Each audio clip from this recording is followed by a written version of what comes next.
بسم اللہ الرحمن الرحیم۔ میں ہوں یاسین چودھری اور آپ دیکھ رہے ہیں ہمارا یوٹیوب چینل۔ آج جو ویڈیو چکوال کے حوالے سے میں آپ کے ساتھ شیئر کرنے جا رہا ہوں، یہ ایک سالٹ رینج کے حوالے سے اور چکوال کے حوالے سے ایک بہت منفرد اور کمال کی ویڈیو ہے، اور آپ پہلی دفعہ دیکھنے جا رہے ہیں کہ چکوال کے آزاد جنگلوں میں، چکوال کے پہاڑی علاقے میں پائی جانے والی ایک اور خوبصورتی۔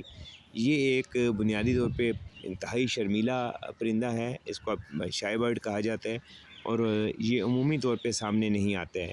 چکور کی آپ نے بہت سی داستانیں سنی ہوں گی۔ چکور اور چاند کا آپس کا رشتہ بھی شاعروں نے بہت زیادہ اپنے کلام میں استعمال کیا ہے۔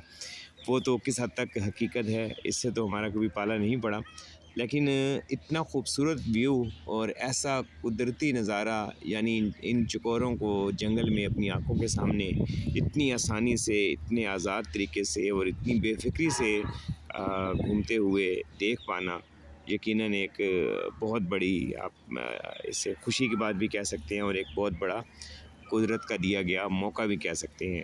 تو چکوال میں تقریباً تمام ضلع کے پہاڑوں میں چکور جو ہے وہ خاصی کثیر مقدار میں پایا جاتا ہے۔ ایک تو تیتر ہوتا ہے جسے ہم پوٹریچ کہتے ہیں، ایک اور قسم کا تیتر ہوتا ہے، اسے سسی پوٹریچ کہا جاتا ہے۔ تو سسی پوٹریچ بھی کافی زیادہ شائع برڈ ہے، وہ بھی عمومی طور پہ نظر نہیں آتا ہے، لیکن چکور کا نظر آ جانا اور یوں نظر آ جانا، یہ واقعی ایک عجوبے سے کم نہیں ہے۔ تو ہم نے اس لیے اس کی فلم بندی کر لی تاکہ آپ لوگ بھی اس خوبصورت نظارے سے، چکوال کی ایک اور خوبصورتی سے پہلی بار آشنا ہو سکیں۔